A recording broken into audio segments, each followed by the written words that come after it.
दिल्ली से ही एक और विवाद वाली खबर, जहां पर दिल्ली की लाइफलाइन कही जाने वाली दिल्ली मेट्रो से जुड़ी एक खबर है। आपको याद होगा कि पिछले महीने दिल्ली मेट्रो ने अपने किराए में 20 से 50% का इजाफा किया था।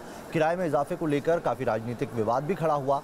दिल्ली की केजरीवाल सरकार और केंद्र सरकार के नेताओं के बीच इस मुद्दे पर जमकर बयानबाजी हुई थी, लेकिन अब इस मामले में जो खुलासा हुआ है वो ये कि किराया बढ़ोतरी के बाद दिल्ली मेट्रो में लोग कम सवारी कर रहे हैं। आरटीआई से मिली जानकारी के मुताबिक किराया बढ़ने के बाद मेट्रो यात्रियों की संख्या में प्रतिदिन करीब 3 लाख की कमी आई है। सितंबर महीने में रोजाना मेट्रो से सफर करने वाले लोगों की संख्या जहां 27,40,000 थी, जो कि अक्टूबर में घटकर 24,20,000 ही रह गई है।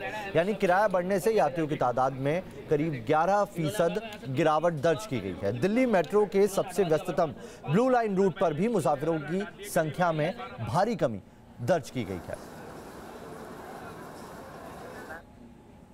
इधर दिल्ली मेट्रो ने जब किराया बढ़ाने का फैसला किया था, उस समय केजरीवाल सरकार ने इसका विरोध किया था। और आपको बता दें कि केंद्र सरकार और दिल्ली सरकार के बीच मेट्रो में 50-50% की हिस्सेदारी है।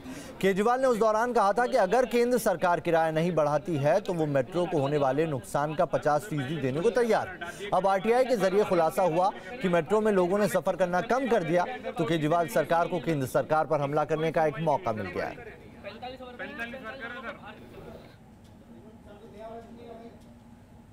इधर दिल्ली मेट्रो में यात्रियों की कमी पर मुख्यमंत्री अरविंद केजरीवाल ने केंद्र पर निशाना साधते हुए कहा कि किराया बढ़ने से मुसाफिरों की तादाद कम हुई है। उधर केंद्र की तरफ से हरदीप पुरी ने पलटवार किया और कहा कि केंद्र और दिल्ली सरकार के पास किराया तय करने का अधिकार ही नहीं है।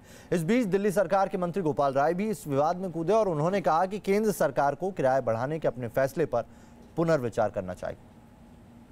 ये बात तो पहले से ही सरकार कह रही थी कि जिस तरह से एक साल में 2-2 बार जिद पर आकर के किराया बढ़ाया गया है, उससे मेट्रो को फ़ायदा नहीं होगा बल्कि ओवरऑल घाटा होगा।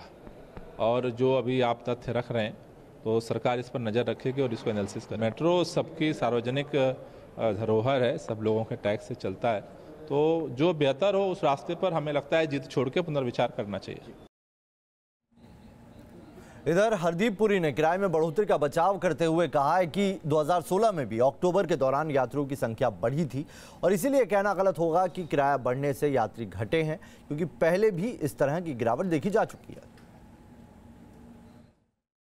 अक्टूबर के महीने में there were many holidays, there were 5 Sundays, there was you had festivals, तो वैसे भी फैक्टर्स हो सकते हैं। मैं आपको एक और एग्जांपल देना चाहता हूं।